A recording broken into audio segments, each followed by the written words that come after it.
Hey everybody, Alex with Hake Hardware here, and in today's video we are doing episode 15 of Dusty Fans. This one we're going to be doing a Gigabyte GTX 960 OC 4 GB. We saw a 3-degree temp drop, and actually performance went down just a little bit, but this card was already like really good shape for a 960. Pretty surprised. So it's about what you would expect. It's a much smaller card. As you can see, like the dual fans here. We'll just jump over the media and kind of look at this card. Wind Force, of course, Gigabyte's like signature cooling solution, I suppose, during that time. I think they might still do Wind Force. I'm not sure. I haven't bought it like a recent GPU in a while. They're too expensive for me. But we got the dual Gigabyte fans, thinner blade depth, and their typical like heatsink here. And it was all pretty clean. If we just scroll through some of the photos here, the before photos, you can see some dust build up. And actually, when we get to the cleaning photos, you'll see there's a pretty good amount of dust. But it wasn't like anything that would impact temperatures. Like you can really see that build up on the backside of the fans. The thermal paste and the thermal pads were probably where most of the improvements were made as far as temperature, but the performance loss was like within the range of like just what could happen if you run a benchmark 5 times. You're going to get like 5 different scores, but they're just going to be like slightly different percentage. So you can see bottom right here is the old. Actually, I think I have a close-up photo, so we'll talk about it in a second. Those fans, I love cleaning the fans. It's a pain, but when they're done, they look so good. Underside, you can see, typical for like a card this old, just light dust, more light dust, some hair build up, and then just like the naked PCB. And yeah, this is just what I scraped off the card. You can see it's just flaky, and definitely the thermal paste needed a refresh. Thermal pads needed it too. You can see everything cleaned up really nice.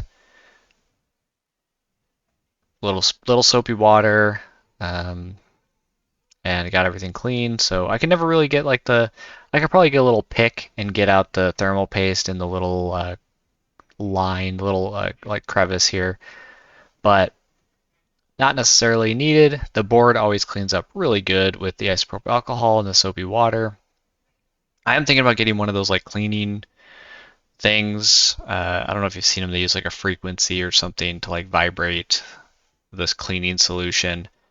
It's something I might do. I've got like 100 cards in the backlog, and sometimes doing like I like the satisfaction of scrubbing down the cards and like putting them in isopropyl alcohol, which I probably still do the isopropyl alcohol, but might save me a little bit of time. Might be a little less painful if I get one of those like cleaning tubs that use the frequencies to get things clean. But card cleaned up perfect. I mean, it looks brand new.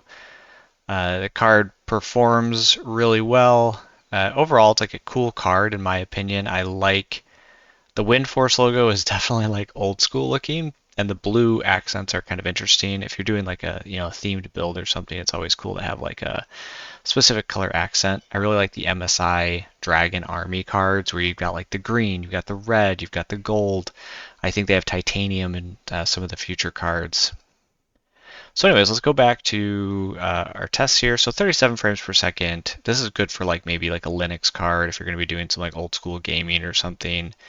You're not going to be doing 1080p even on like the more recent games, but if you want to play something old school, this will have no problems with it. Esports even should be fine at 1080p.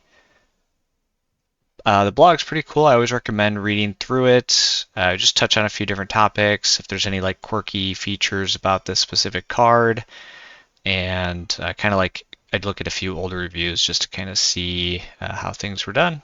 Like as far as if it was a well-received card or if there were issues. Stress test. This one's I gotta look and see why, but the before or the after is not showing in the charts. And this is actually this whole page is going to get a revamp here soon. Got some ideas to make it look a little bit better, but as we can see, about a 3 degrees for the GPU temperature and the hotspot for max, and then 4 degrees for the average GPU temperature and average hotspot temperature. I'm going to get a little bit more scientific with the stress test because there are some issues where the averages get thrown off. Can't really see it in these metrics here. But if like I run a benchmark and then I run the stress test, and if I run the benchmark and then right away run the stress test, the starting temperature might be like 10, 15 degrees different, whether I run it right after the benchmark or not. So basically, I'm going to try and get a little bit more scientific. I might even switch my my benchmarking and my stress testing software from Furmark. We'll see. I like Furmark, and honestly, I have a lot of like work put into analyzing the stress tests and stuff. It's just kind of a pain because I have to open up GPU-Z, do the logging while I run a 10-minute stress test with Furmark, and I prefer to like get the logging all in one, but I don't really know too much about benchmarking software, but we'll see. I might change it in the future. For now, this is what we get. Cleaning details, this card was like really good shape, just a few strands of hair, one thermal pad, which was under the little mini heatsink, one thermal paste, 2 of 10 grossness factor, and we will do a giveaway for this. Actually, how I'm doing the giveaways right now, subject to change, is it's going to be through giveaways on the Hardware Swap Reddit's Discord.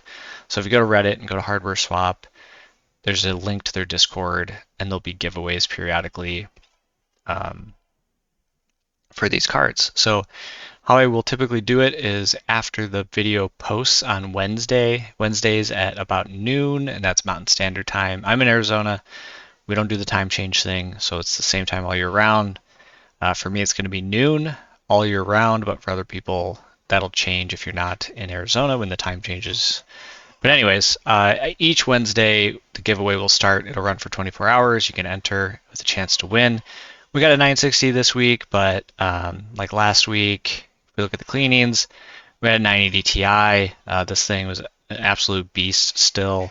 We've got a 760 probably for next week, just a little preview of what's coming, but we've also have 1080s, 1070s, 1070 Ti's, like some decent cards, respectable cards still. The problem is I don't do newer cards because like they're not dirty because they're newer cards. So 2000 series is probably the latest I typically do. I have a 3000 series card of my own that I'm going to clean and give away, but they're just typically too new and they're too expensive because I give these away. So unless people are going to donate those expensive cards for me to clean and give away, it's going to typically be the 900 and 1000 series cards, sometimes 700 series cards. Yeah, cleaning details, everything's good. I think I have a few new changes coming as far as, even in this video. So in the previous episodes, we go through the cleaning typically, and like I just do a voiceover kind of like cleaning the card. For now, those are going to be, I'm basically going to do this episode. I'll go through the media and like I'll talk about like any interesting things about the card as far as like disassembly, but the next day, so Wednesdays I post the episode. Thursdays I want to post the full length cleaning video, no commentary, just if you want to watch it to see like what the card looks like, you can watch it. And then Fridays I'll do the sped up version. Typically it's like 8 to 10x depending on like the different scenes. So you're welcome to watch those if you kind of just want to see like a speed clean. So instead of trying to do like commentary and making this video super long by watching the whole like teardown and reassembly, we're just gonna do the full cleaning videos and the speed cleaning videos the next 2 days. Now I'm always open to feedback, so if you liked the commentary in the episodes, we can definitely bring it back. But just trying a few new things from an editing perspective, it makes it a little bit easier to do it this way. So that'll be this episode. The next episode, as you can see, is going to be this GTX 760 dual FTW. I like the For the Win cards. Those are always my favorite. I'm hoping to get a few like 1000 series EVGA FTW cards. So, all right, thanks for watching, and I'll see you in the next one.